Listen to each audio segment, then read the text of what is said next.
Salut à tous et bienvenue sur la chaîne.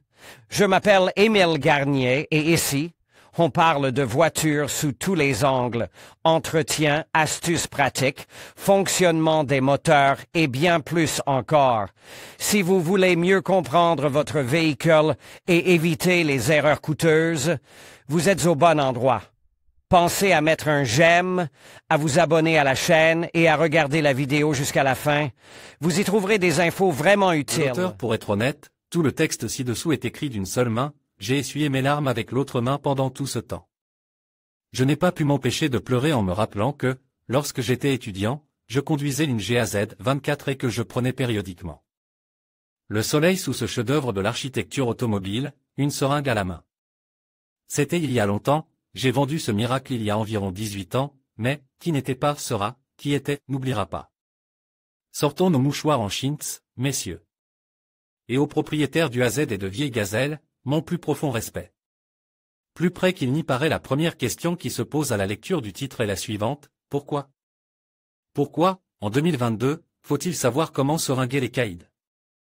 Si l'on tient compte du fait que la Russie a récemment été autorisée à produire à nouveau de nouvelles voitures Euro 0, les réponses sont nombreuses, mais la principale semble être la suivante, malgré la nature archaïque de sa conception, la suspension à pivot n'est pas encore entrée dans les archives des solutions techniques, et les voitures qui en sont équipées circulent toujours sur les routes. En d'autres termes, les pivots sont plus proches qu'il n'y paraît.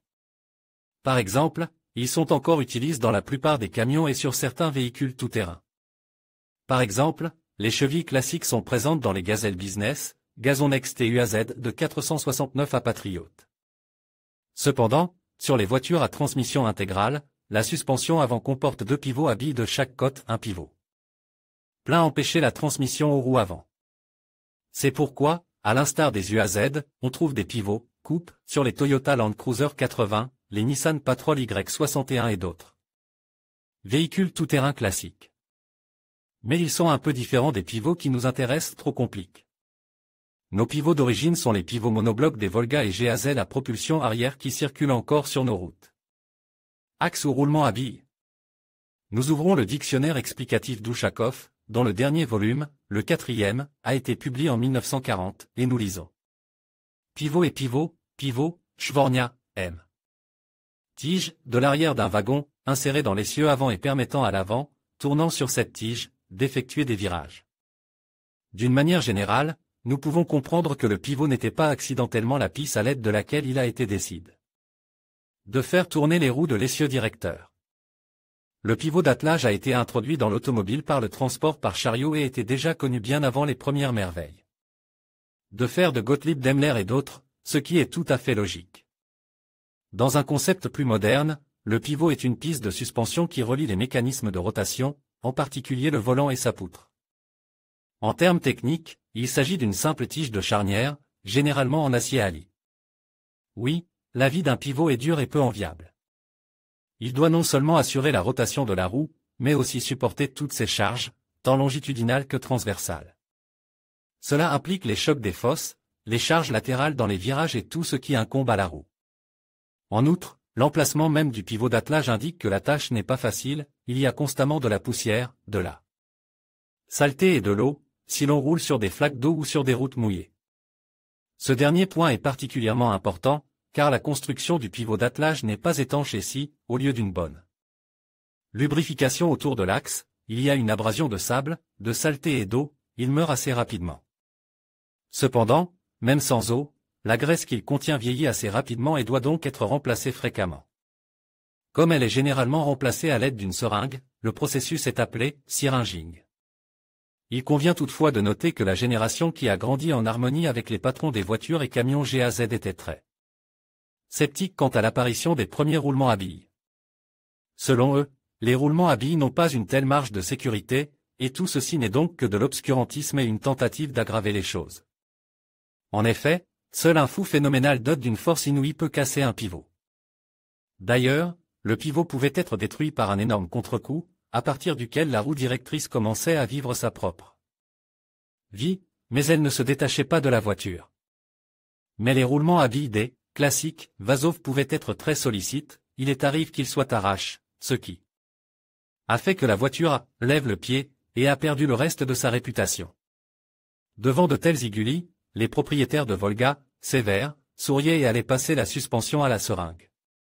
Je dois ajouter qu'avec le temps, les supports de rotules d'usine des igulis se sont améliorés, mais qu'en même temps, le nombre de pièces de rechange, coopératives, augmente, qui étaient en fait souvent de vieux supports évidés recouverts de Kuzbaslak.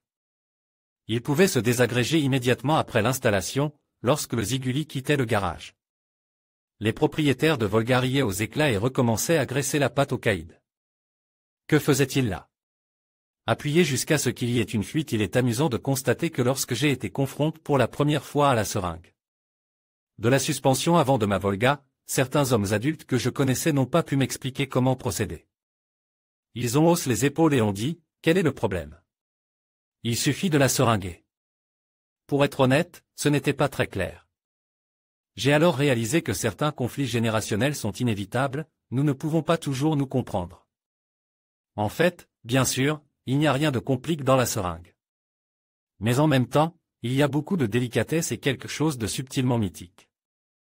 En apparence, il suffit de presser de l'huile avec une seringue dans le graisseur, tavotnitsa, comme l'appellent souvent les personnes expérimentées, jusqu'à ce qu'elle s'écoule par toutes les fentes, qui sont nombreuses dans la conception habituelle du pivot d'attelage de G à Z. Mais non, tout n'est pas si simple. Par exemple, quelle seringue faut-il utiliser pour la mettre sous pression? Le classique est une seringue à piston spécial, censée servir à presser la graisse. Mais tout le monde ne voulait pas et ne pouvait pas en acheter une, et celles qui sont apparues en grande quantité par la suite fuyaient souvent de partout à la première tentative de les presser plus fort.